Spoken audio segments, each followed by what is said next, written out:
tuna hianin changte farma kan oma kelte kelte amai nauma khwa har em maya kelte chuanin khi ta khianin aran oma kan in lok loni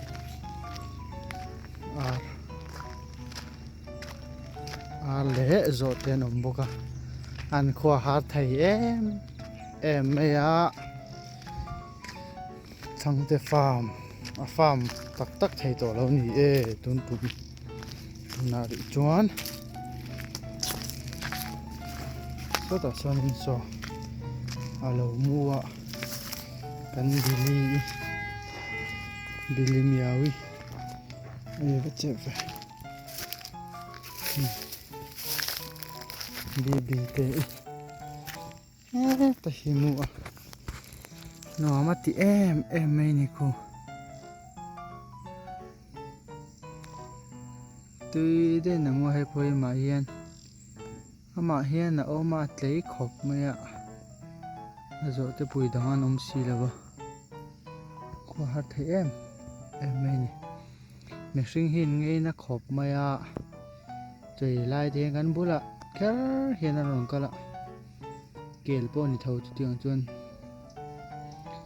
min kil pui lo chu ni kan thleng an fel ve khom mai ni thok ni ti buai em san lawa ni ti buai lo ti mang kan thok hi chu hianin mi hring an ngei na khop maya chuan ti na ta pung san lawa chuan khi lai khianin ar oma tatang hian kal lo ko ngai ar po khi pakhat zong a oma an khwa hi har thei khop maya so ta so ina ar om so ta so kan zoom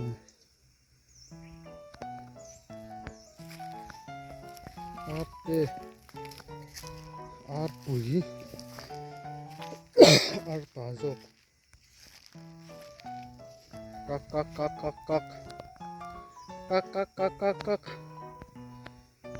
la fila kan hanu lo kan ta hi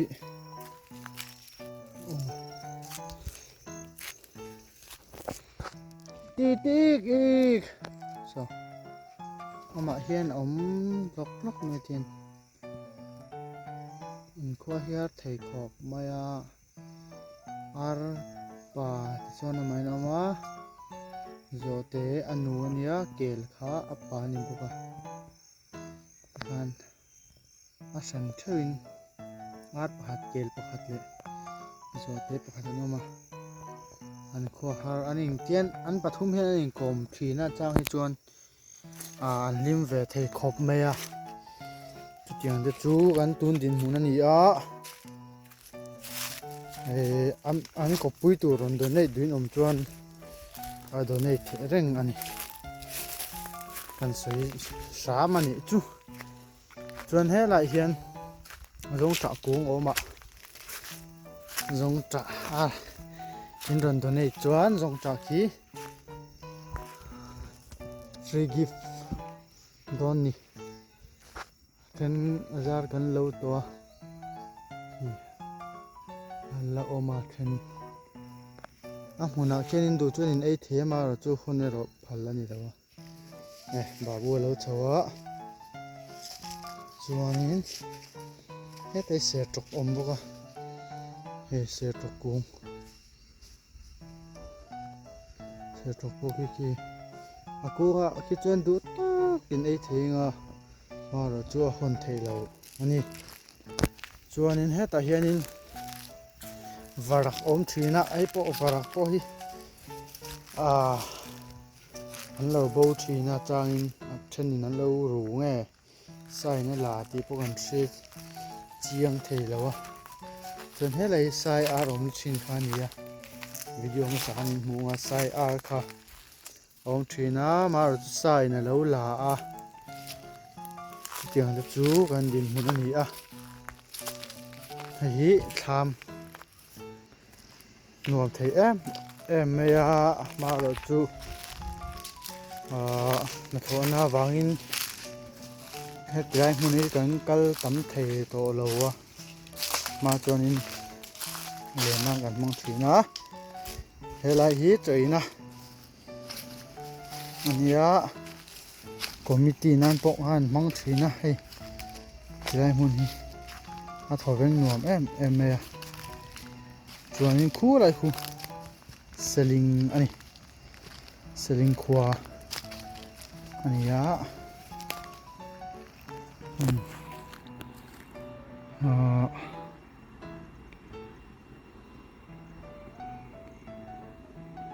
lại khu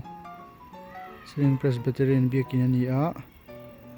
chuan field oma State Bank of India oma pavilion chuan helai hiwai maroon sak tharani a chuan hei Salvation Army ani a chuan a thlang che hi hall om ta chuan helai hi kon to lo tan pheina kon oma chuanin solai so tunaka zoom na wai maroon chung vel so Assam rifle ani Assam rifle omna tun ma an soi thin dan chuan he lai tlang atang le tuna ai he lai tlang atang le kan omna tuna video ka cover na te som ya pia dewa te sonin tlang oma hi he tilai changa point tlang oma heta tang hian in rambuai lai khan an in kap thin an ti ani hei tilai hi selling tlang poti theyanga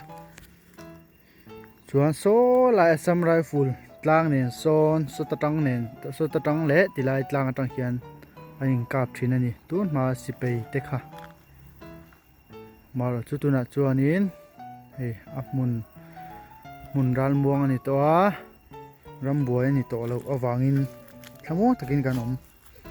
thei to hlom ani a alom hla mai chuanin khu lai khuanin selling than mual ania fi ale vak to lo ni hi chuan thlang le che khu selling energy point mania min vak na kha ania antify mek to chuan khu lai khu thlang khu selling 0 point lai tak Manipur road le lunglei road omna nia chuan thlang le hian Samaritan riang vai run omna kha nia khu lai motor tlan na khu lai khu kal zel chuan selling phai bok petrol pump khalom le ta ni ten te khania chokon ei khamai video kan la zuai a chuanin khu lai khu kom thlang National Highway 54 nia he lai hi a fi avak lo ni hi ti kha report ground report ka pek thei chu ani a ei he lai hi teng te re om boka tlai len nan an mong thi na